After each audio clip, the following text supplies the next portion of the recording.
அனைவருக்கும் வணக்கம். 60 வயசுக்கு மேல இருக்கிறவங்களுக்கு ஆதார் கார்டை மட்டும் கொடுத்தா போதுங்க, இலவசமா மருத்துவ சேவைகள் பண்ணப்படுது. அது எந்த ஹாஸ்பிட்டல், அது எங்க இருக்கு அப்படிங்கறது இந்த வீடியோல பார்க்கலாம். இந்த ஹாஸ்பிட்டல் சென்ட்ரல் கவர்மெண்டோடதுங்க. இது சென்னையில கிண்டியில இருக்கு. இதை நம்ம பிரைம் மினிஸ்டர் நரேந்திர மோடி அவர்களால பிப்ரவரி 25, 2024 திறந்து வைக்கப்பட்டுச்சு. இதோட பேர் தேசிய முதியோர் நல மருத்துவ மையம், நேஷனல் சென்டர் ஆஃப் ஏஜிங். இந்த மருத்துவமனை நம்ம இந்தியாலேயே மொத்தம் 2 இடத்துல தாங்க இருக்கு. ஒன்னு டெல்லியில எய்ம்ஸ் ஹாஸ்பிட்டலுக்குள்ள இருக்கு, இன்னொன்னு நம்மளோட சென்னையில இருக்குங்க. இந்த ஹாஸ்பிட்டல் முழுக்க முதியோர்களுக்காகவே ஒவ்வொரு விஷயங்களையும் பார்த்து பண்ணிருக்காங்க.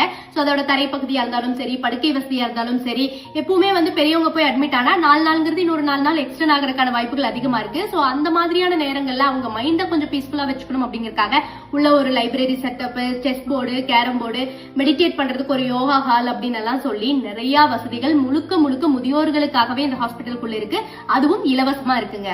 இந்த ஹாஸ்பிட்டல் முழுக்க ஏழை மக்களுக்காக. என்னால மருத்துவ செலவெல்லாம் பண்ண முடியாது, ஒரு ஏஜுக்கு அப்புறம் என்கிட்ட வருமானம் இல்ல அப்படிங்கிறவங்க இதை யூஸ் பண்ணிக்கலாம். இல்ல இந்த ஹாஸ்பிட்டலுக்குள்ளேயே நான் கொஞ்சம் லக்ஸூரியா இருக்கணும் அப்படின்னு நினைச்சா இங்கேயும் செப்பரேட் ரூம்ஸ் எல்லாம் இருக்குங்க. அதுக்கு மட்டும் நம்ம கொஞ்சம் எக்ஸ்ட்ரா பே பண்ற மாதிரி இருக்கும். இந்த மாதிரியான ஹாஸ்பிட்டல்ஸ் நம்ம தமிழ்நாட்டுல பல இடங்கள்ல வந்துச்சு அப்படின்னா நல்லா இருக்கும் அப்படின்னு நான் நினைக்கிறேங்க. 60 வயசுக்கு மேல உங்களுக்கு தெரிஞ்சவங்க யாராவது மருத்துவ செலவுகள் பண்ண முடியாம ரொம்ப கஷ்டப்பட்டாங்க அப்படின்னா சென்னையில இப்படி ஒரு ஹாஸ்பிட்டல் இருக்கு அப்படிங்கிற விஷயத்த கன்வே பண்ணுங்க.